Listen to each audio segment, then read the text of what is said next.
Best day of the year for me. It's a tremendous accomplishment to be in the NCAA tournament. You look at the number 1 and number 2 national seeds. We're not in the NCAA tournament last year. Programs like Miami and South Carolina left off the board.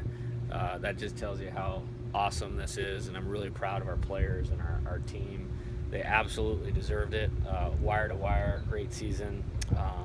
Survived the bumps in the road, and we're really excited to be playing, and it's great that we played there and have some background on the facility and all of that. So we couldn't be happier. A little bit of deja vu given your seed, but specifically your opponent.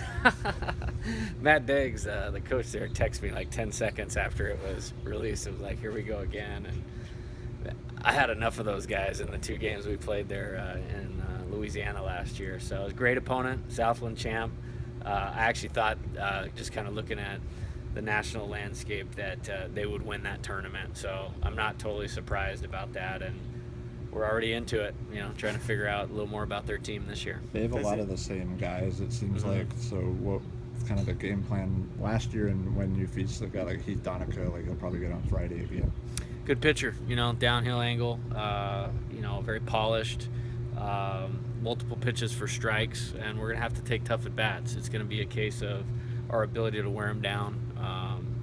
Hopefully we'll be ready to do that. I know our players will be locked in, and like we talked about yesterday, of just playing at a pitch at a time and being totally immersed in what we're doing will be key in our chances to be successful against a good pitcher like Heath.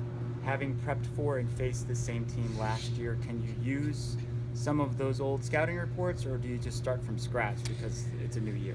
I personally start from scratch. I think there's some things that, mentality-wise, team-wise, that you can take and go, this is what this team and this program is about, which is a lot of good things.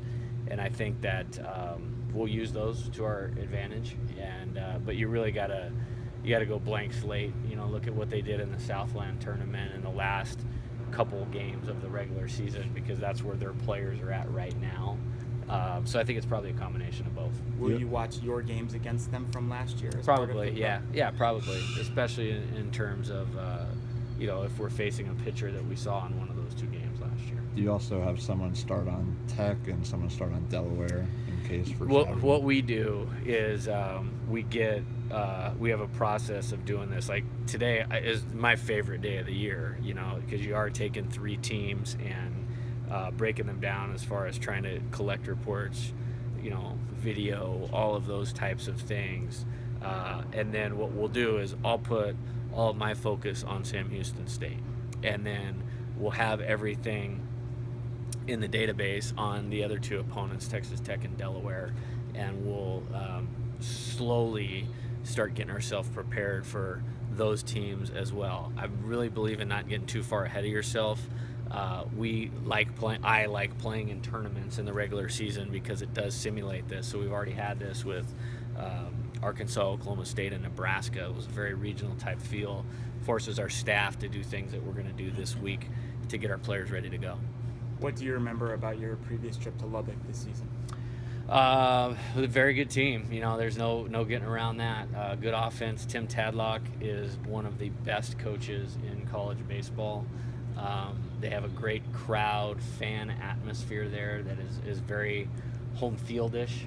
But when you're in the NCAA tournament and you're going on the road, that's going to be the case no matter where you go. We saw 2 of those last year at Louisiana and at Mississippi State. So great program. I think our players are excited about the opportunity, and I think we're a much improved team in terms of where our players are at mentally and role-wise than when we went in there. I think it was the 12th or 13th game of the season. Were they comparable to anyone else that you saw this year or even last year? I think Pac-12, Big 12, a little bit different brand of baseball. I thought their offense was dynamic. They can score a lot of different ways, speed, power, solid hitting skills. I think and again, I don't even think we can address them until we address the first game.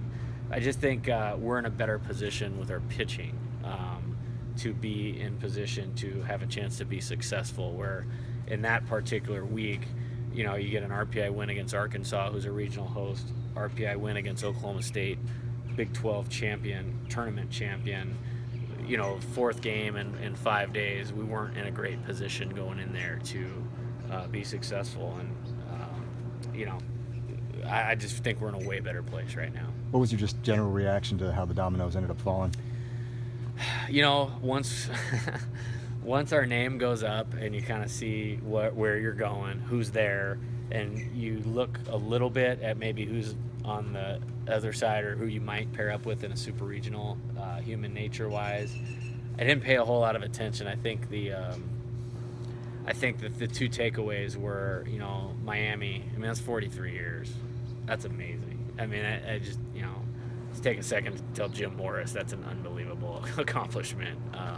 Because getting to one of these things is unreal. And then obviously the two top seeds not being teams in there. I will say, for our program to be the only program in the Pac-12 that was in the tournament in 16 and 17 is awesome. And I'm really proud of our team for that.